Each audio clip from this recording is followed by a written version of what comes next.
Rasil TV untuk Islam yang satu. Assalamualaikum warahmatullahi wabarakatuh. Ikhwan akhwat rahimakumullah. Syukur alhamdulillah kita dikaruniai kesempatan untuk berada bersama-sama kembali di Bincang Komunikasi yang mudah-mudahan akan membuat kita semakin mahir memanfaatkan apa yang namanya berkomunikasi di dalam perjalanan panjang kehidupan kita. Dan tentu tidak lupa salam salawat kita sampaikan kepada kekasih kita, junjungan kita Muhammad Rasulullah Shallallahu Alaihi Wasallam bersama dengan keluarga dan sahabatnya. Dan untuk sore hari ini yang akan hadir seperti biasa adalah Dr. Laila Monaganim. Hari ini sudah hadir dan tidak sendiri beliau. Assalamualaikum warahmatullahi wabarakatuh, Mbak Mona. Apa kabar? Waalaikumsalam warahmatullahi wabarakatuh. Sehat kabar ya? Baik. Apa kabar, Mbak Nuning? Alhamdulillah, kalau nggak sehat kita nggak ada di sini. Dengan Ibu Adriati Rafli. Adriati Rafli yang saya dengar adalah Wakil Ketua Konsil Kedokteran di tahun 2009 sampai 2014. Berarti tepat sekali. Tepat sekali. Untuk hadir di sini. Iya. Persisnya topik kita apa, Mbak Mona? Kita mau ngomongin tentang komunikasi dokter dan pasien. Dokter dengan pasien, pasien dengan dokter. Nah, ini yang kadang-kadang kondisinya pasien nggih mawon apa saja yang dokter bilang iya padahal paham juga enggak.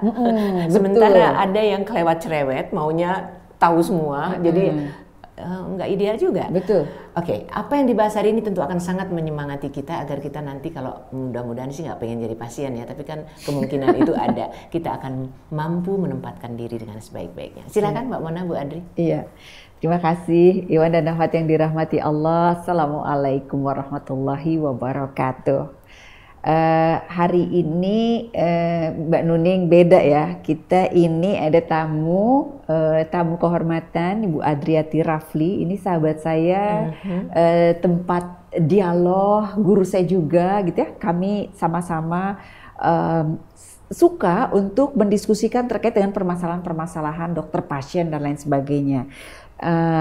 Atas ajakan Bu Adriati juga, saya akhirnya juga bergabung menjadi komisioner di Konsil Kedokteran Indonesia. Sebelumnya beliau adalah wakil ketua di Konsil Kedokteran Indonesia. Jadi kita nih kalau ngobrol banyak gimana ya pasien itu ya Bu Adri ya, gimana sih pasien itu maunya, gimana sih dokter itu maunya, gimana sih sebaiknya dokter berperilaku pada pasien, pasien berperilaku kepada dokter. Ini akan kita kupas pada hari ini. Nah, sedikit saja Iwan dan Ahmad sebelum kita mulai dari dialog, saya ingin mengajak untuk melihat bahwa manusia itu maunya sehat.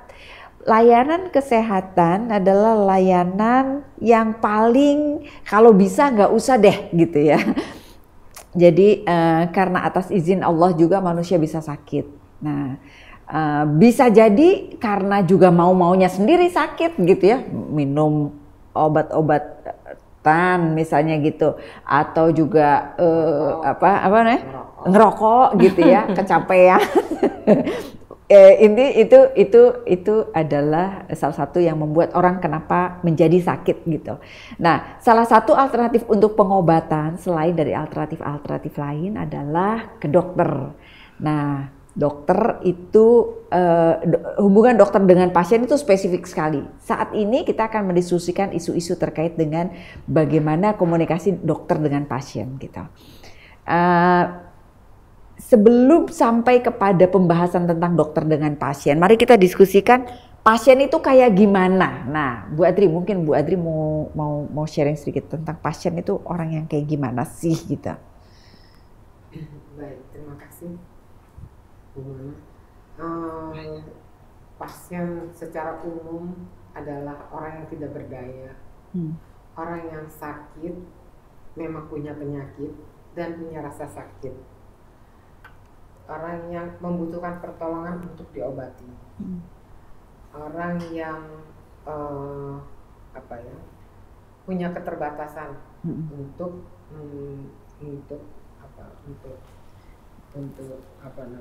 mandiri, sehingga membutuhkan pertolongan. Pasti setiap orang membutuhkan pertolongan dokter kalau yang sakit. Gitu. Jadi pasien itu kan Mbak Nuning, pasien itu adalah orang yang benar dalam keadaan nggak berdaya gitu. Aku tuh ngapain? Aku ingin sembuh tapi nggak ngerti gitu ya. Kekuatan tubuhnya juga kadang-kadang kalau lagi parah banget nggak bisa apa-apa gitu ya. Di dalam kehidupan ini kita sama-sama sepakat bahwa pasien itu perlu mendapatkan pelayanan yang manusiawi, ya kan? Kalau sakit itu kan perlu dapat pelayanan yang manusiawi, perlu mendapat perawatan yang bermutu baik gitu. Nah itu bahkan pemerintah atau undang-undang kita atau regulasi-regulasi kita memang mendukung untuk seperti itu gitu.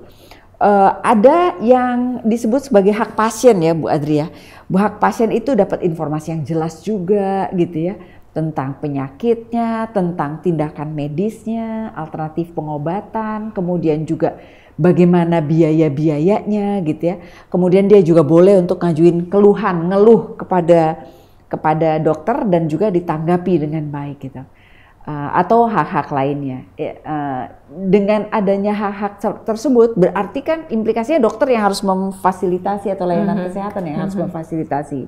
Nah, proses fasilitasi dari dokter dengan pasien juga mendapat pelayanan yang baik dan pasien juga melakukan kewajibannya dengan benar, itu yang akan kita diskusikan pada sore hari ini, Mbak Nuning. Jadi kalau seandainya ikhwan akhwat punya waktu betul-betul bisa menyimak akan lebih pas lagi ya, karena kalau di Sambi ya tapi boleh juga kok kalau misalnya ada yang harus dikerjakan, telepon nanti ke kami meskipun itu tunda, pertanyaannya bisa dijawab di ketika lain ya. Tetapi lebih detail lagi, Mbak Mona, silakan dengan baik. Bagaimana komunikasi yang oke ini. Baik, Bu Adri, pasien itu kan punya hak ya Bu Adri ya, punya hak untuk minta pendapat dokter lain, ya kan Bu Adri ya? Kalau misalnya pasiennya second opinion, terus minta persetujuan tindakan. Jadi pasien kalau nggak puas, pasien itu bisa loh minta pindah aja ke dokter lain gitu yang dia ngerasa puas. Kemudian dia juga punya hak untuk dapat penjelasan. Ini kendala juga, ini challenge untuk komunikasi dokter dengan pasien. Pasien itu perlu mendapat hak untuk mendapat penjelasan lengkap tentang tindakan medisnya. Itu diatur dalam undang-undang ya Bu Adri ya. Di dalam undang-undang. Kemudian juga persetujuan tindakan. Jadi Bu Adri yang kalau informed consent ya. Jadi kalau pasien itu dokter merasa perlu nih dilakukan suatu tindakan, si pasien itu perlu memberikan persetujuan, ya kan? Pasien atau keluarganya perlu memberikan persetujuan tindakan bahwa oke, boleh deh dilakukan seperti itu. Atau dia juga harus memahami resiko. Misalnya ini bakal diginiin, resiko seperti apa. Atau dia bahkan punya hak juga untuk menolak tindakan medis. Itu hak-hak dari pasien Bu Adri. Apalagi yang kira-kira perlu untuk diajak kita sama-sama ngelihat bahwa hubungan dari dokter pasien ini tidak sederhana loh.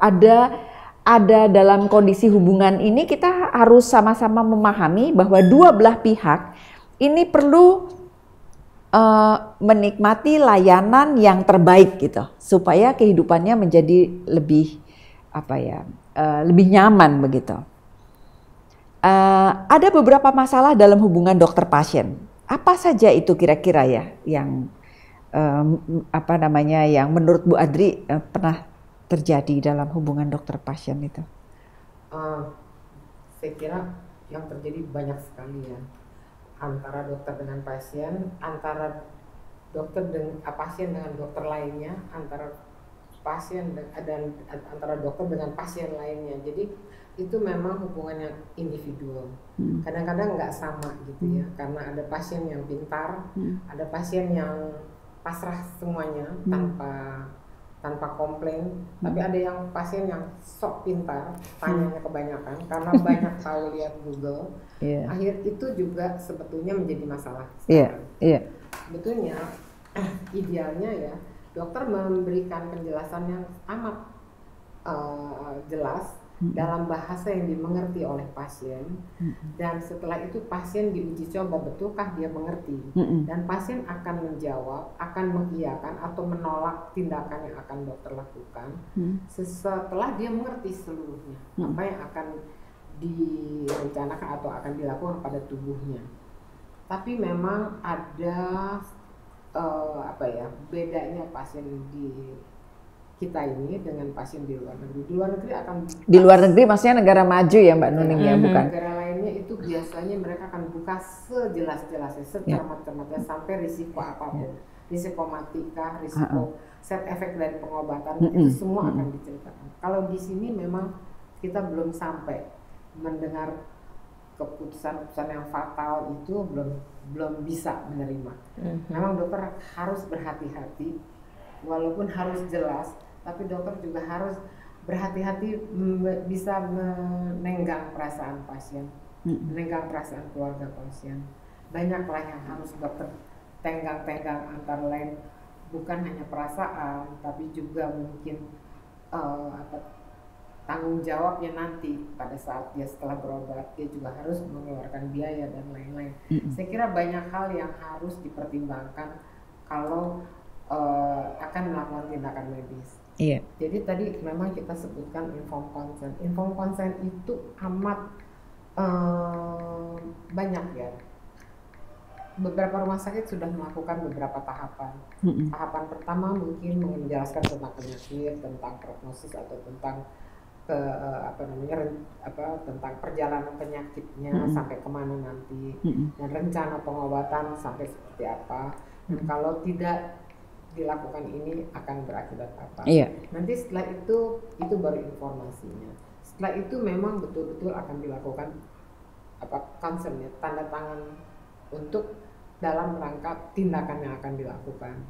Tindakan-tindakan yang akan dilakukan apa saja, misalnya operasi, kemoterapi, suntik,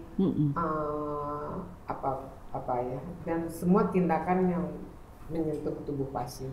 Itu semuanya akan dilakukan tindakan oleh dokter kepada pasien, dan pasien menandatangani bahwa tubuhnya boleh dilakukan tindakan ABC itu. Dan jadi saya kira ada lagi satu inform yang didapat oleh pasien yang sampai hari ini saya tidak melihat bahwa itu dikonsen oleh pasien.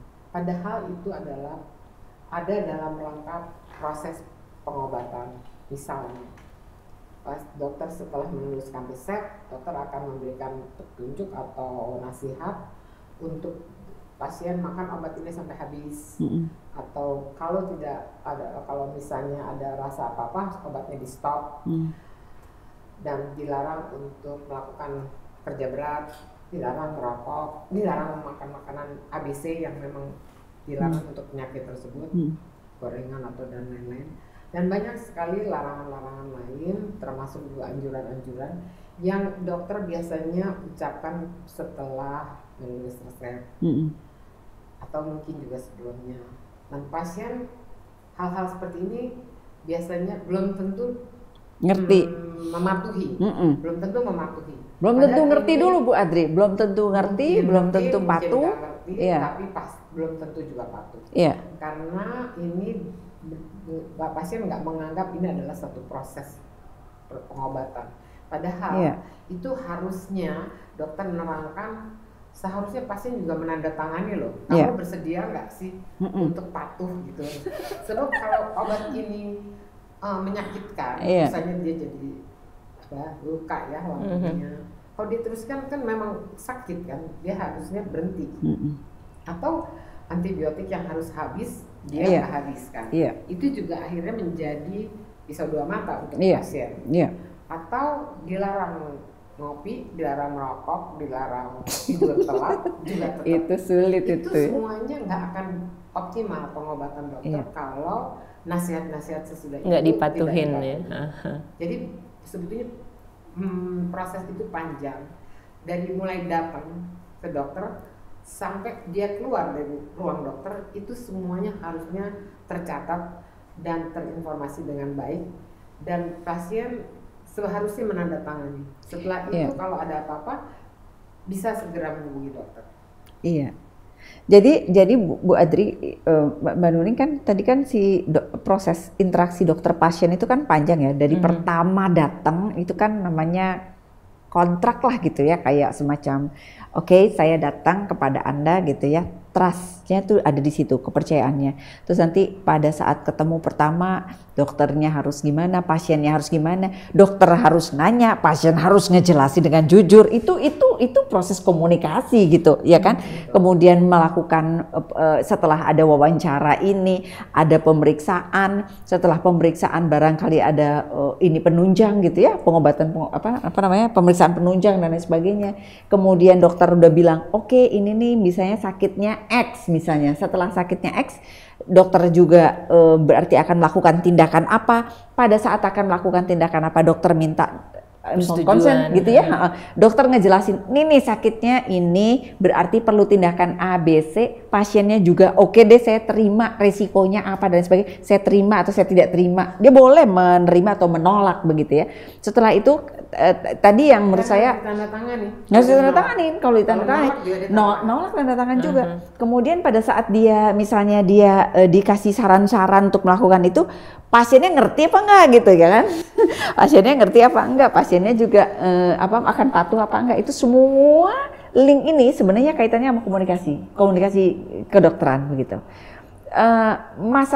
Masalah yang kita temukan di sana juga cukup banyak. Misalnya ya, pada saat ketemu yang di sini, pasien ngerasa dokternya nggak mau dengerin saya, misalnya begitu, ya kan? Sering itu. Dokternya nggak mau dengerin saya, atau dokternya juga ngerasa kamu juga nggak mau jelasin, nggak jujur, ini juga tarik-tarikan gitu ya. Atau dokternya judes, pasien merasa dokter judes, ya Bu Adri ya. Pasien merasa dokter judes, jadi pasiennya enggan untuk ngomong apa sih yang dia rasakan gitu ya. Apa yang dia rasakan di perasaannya, di pikirannya juga gitu ya. Dokternya pakai bahasa alien, itu juga tuh. Ya. Pada saat dokter ngejelasin yang tadi, ini sakitnya begini-begini, inform concernnya begini-begini, nggak, pasiennya jadi nggak mau atau iya tanda tangan nggak ngerti, ya kan? Itu juga jadinya karena dia ngerasa dokter ngomong apa sih saya nggak ngerti gitu. Terus dokternya kecepatan ngomongnya, itu juga masalah. Atau ternyata dokternya memang nggak melakukan dengan sorry ya etika yang baik gitu, bilang jam segini ternyata nggak jam segitu dan lain sebagainya. Itu juga kendala-kendala yang bisa dirasakan dari hubungan dokter pasien nggak informatif, pasien sulit diajak ngomong, pasien nggak ngerti gitu ya. Itu juga kendala-kendala yang dirasakan di dalam komunikasi. Mbak Mona, Mbak Adri, kalau misalnya kita sebagai pasien itu kan tadi Mbak Mona bilang ada dua jenis, ada yang speechless nggak bisa ngomong, ada yang kebanyakan ngomong. Tetapi idealnya ketika kita datang, ketika dokter kan pasti bertanya kenapa, itu seberapa banyak yang ideal kita sampaikan agar dokter nggak bosen juga dengerin nih orang ngomong nggak udah, atau nunggu dipancing. Kalau nunggu dipancing kadang-kadang juga apa yang ditanyakan nggak pas dengan apa yang dijawab. Itu kalau menurut pengalaman sebaiknya gimana Bu Adri? Iya, Bu Adri. Iya, sebetulnya dokter itu kan pintar pasti dan berpengalaman. Beberapa gejala aja yang disebutkan dokter udah bisa membaca sebetulnya penyakitnya. Tapi memang pasien emang juga harus terus terang apa yang dirasakan, sudah berapa lama, apakah sakitnya karena kecapean atau apa, atau ada turunan dan lain-lain. Itu memang harus, sebaiknya dia udah bawa catatan sih. Kalau dia memang malas ngomong, lebih baik dia udah bawa catatan tentang penyakit turunan, tentang kejadian itu sakitnya karena apa, tentang karena makan apa. Kalau dia udah punya catatan akan lebih cepat lagi bicaranya. Setelah pasien sudah bisa menjelaskan dengan jelas semua apa yang dirasakan dan dokter mendengarkan, betul-betul mendengarkan, dokter sudah bisa mendiagnosa penyakitnya. Dokter juga harusnya menjelaskan dalam bahasa yang mudah dimengerti oleh pasien. Memang nggak semua dokter yang mau mendengar dengan hati. Dengan empati ya, dengan empati. Memang nggak semua dokter. Tapi andai kata dokter mendengarkan semua dengan empati, sebetulnya dokter sudah bisa mendiagnosa dengan tepat. Dan jangan buru-buru ya. Kalau dokter sekali ngobatin itu belum sembuh, jangan anggap dokter itu nggak mampu. Jangan buru-buru. Dokter suka nggak pernah ada dokter yang memang memberikan dulu yang ringan gitu. Nanti kalau nggak sembuh atau ada masalah masih yang lain tumbuh, harusnya kembali lagi ke dokter itu. Percayakan bahwa dokter itu mampu gitu loh. Setelah itu dia kalau udah kedua kali dia masih rasanya itu juga, mungkin dia boleh pindah dokter. Nah itu yang tadi, pasien memang berhak untuk mencari dokter lain, opini lain, berhak. Dan dokter wajib memberikan rekam medisnya tentang perjalanan penyakit tentang apa kepada pasien, supaya pasien datang ke dokter yang lain sudah dengan bekal itu. Sudah ada bekal catatan. Supaya jangan itu lagi. Apapun penyakitnya boleh? Boleh. Tapi ini pasien bukan ada sebagian yang rahasia gitu. Kalau BPJS ini memang saya pikir nggak ada kesempatan untuk memilih-milih karena banyak sekali aturan-aturan yang harus dipatuhi. Jadi pasien-pasien umum yang kita berbayar itu sebetulnya pasien berhak betul untuk menyatakan pindah dokter, menyatakan bahwa saya ingin ke dokter yang biasa menangani saya. Itu berhak banget. Dan dokter harus menghormati pilihannya pasien. Itu sebetulnya saya sebagai pasien selalu menganggap dokter itu sama pinter. Pinter sih bisa sama karena sekolahnya sama, tapi attitude-nya atau art-nya atau ada beberapa dokter yang amat peka gitu terhadap perasaan pasien, terhadap rasa sakit dan penyakit dan rasa sakit itu berbeda loh. Kalau penyakit mungkin nggak kerasa sakitnya ada, tapi ada rasa sakit sebetulnya nggak penyakit berat juga ada, tapi harusnya dokter mengerti dua-duanya. Kalau dia bilang sangat sakit, dokter harus mengerti sakitnya sampai seberapa jauh. Karena setiap orang berbeda juga. Sakitnya sama, tapi yang satu orang yang cengeng atau yang satu memang ambang rasa sakitnya lebih tinggi. Dokter harus mengerti sampai situ. Mbak Mona tadi dikatakan bahwa dokter pun juga harus bicara dengan empati, dengan segala macam. Dokter juga saya sering dengar manusia biasa yang kadang-kadang di dalam kondisi tertentu bagi pasien mungkin bunyinya cuma terus enak aja dia nulis resep, kok sebegitunya sih. Padahal seperti yang Ibu Adri jelaskan, dari cerita itu saja dia sudah bisa mendapatkan gambaran kan. Jadi kalau seandainya dokter-dokter yang pandai melihat bahwa pasiennya ini agak baperan, perlu empati, simpati, istilahnya kalau kita bilang perlu ditepuk pundaknya untuk bisa sabar, itu pasti keren banget itu dokter seperti itu ya.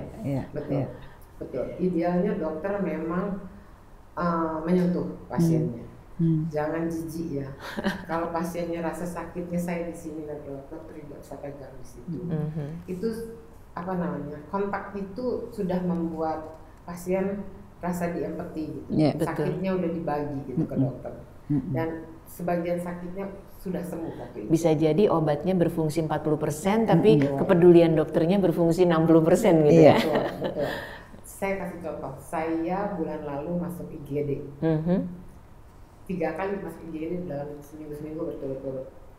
Yang 2 kali di satu rumah sakit, saya masa sebut namanya, dokter segitu periksa saya ditinggal begitu saja dan selanjutnya urusannya kerangka. Dia nggak tanya saya apa-apa lagi, saya ditinggal dan saya nggak sembuh sampai udah akhirnya sembuh setelah dialog anak saya dengan dokter, dia ganti obat, saya akhirnya sembuh. Dokternya bilang bahwa saya mau dirawat, enggak, saya nggak ingin dirawat, saya pulang. Dan waktu itu kambuh lagi, 2 kali kambuh. Saya kebetulan ada di rumah sakit lain. Kebetulan sekali, saya waktu itu jadi pasien betul bisa merasakan betapa berbedanya dokter menyentuh pasien. Yang itu dia hanya megang alat-alat kedokteran, suntikan, jarum infus, dan selebihnya yang nyuntik, yang suster.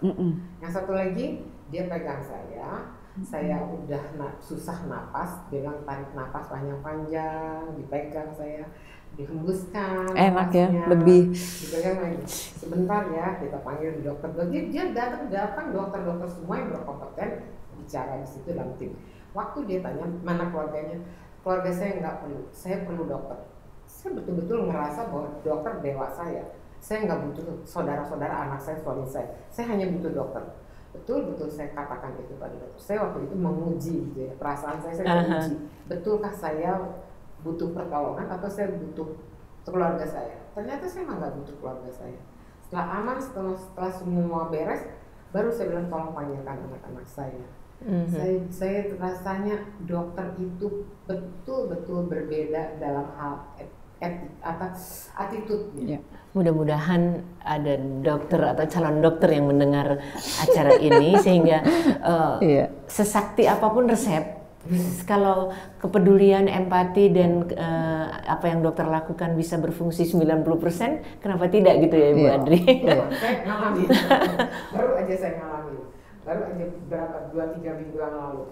Aduh ternyata perbedaan dokter. Saya nggak ngukur pinternya karena saya tahu lulus dokter pasti pinter, pasti benar, pasti pinter. Tapi cara dia mendengarkan, merasakan sakitnya orang, empatinya itu berbeda. Setiap dokter berbeda, itu individual. Jadi saya merasakan itu bahwa hal-hal itulah yang tidak dimiliki oleh setiap dokter. Padahal kita jadi pasien mengharapkan itu. Seperti beberapa waktu yang lalu ada juga komentar, dokternya tahu nggak sih ngeliatin kertas sama nulis aja, aku nggak pernah ditatap, rasanya aku nggak bertemu dokter. Ada yang bilang begitu. Berarti tatapan mata juga sangat penting bagi pasien ya. Mata, sentuhan, ngobrol dan lain-lain. Saya kira semuanya penting. Pada saat sakit, buat kita dokter adalah dewa. Kita nggak butuh yang lainnya. Jadi dokter harusnya merasakan bahwa dia adalah sosok yang amat dibutuhkan saat itu. Terlepas dari masalah itu benar atau enggak dia nanganin kita, saya nggak tahu. Tapi waktu itu saya butuh sentuhan, butuh perhatian, butuh dirasakan gitu apa yang saya derita. Gitu. Iya Mbak Nuning, jadi dokter itu perlu meningkatkan kemampuan komunikasinya karena sangat diharapkan oleh pasien untuk bisa menjelaskan masalah dirinya, untuk bisa menyelesaikan masalah dirinya gitu ya, menyelesaikannya dengan ilmunya, tapi juga menjelaskan, membuat dia jadi tenang dan lain sebagainya.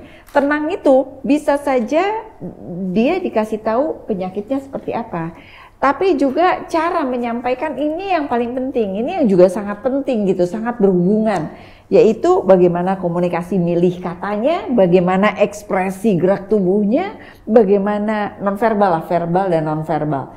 Misalnya sentuhan yang di mana bagian nyentuhnya yang kira-kira dianggap ini tuh hormat, ini tuh respect, ini tuh care, ini tuh menenangkan gitu ya.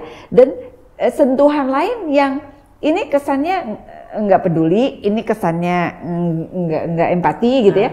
Atau juga tidak hanya sentuhan, ekspresi wajah, kemudian juga mendekatkan badan, kemudian juga kesannya mendengarkan ya. Eye contact itu luar biasa rasanya gitu. Body contact, eye contact ya.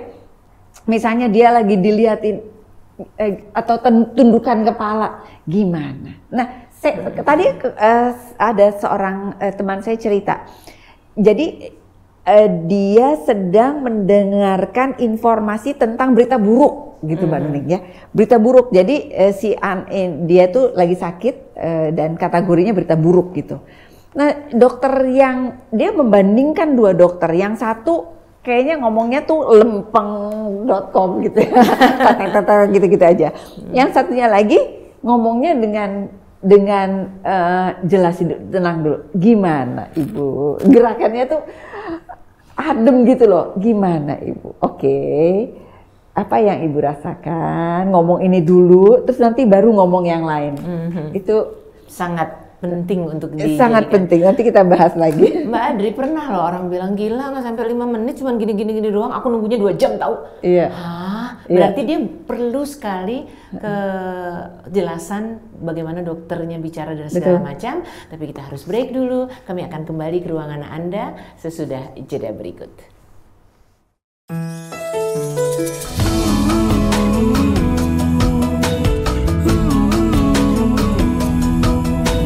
Rasil TV untuk Islam yang satu.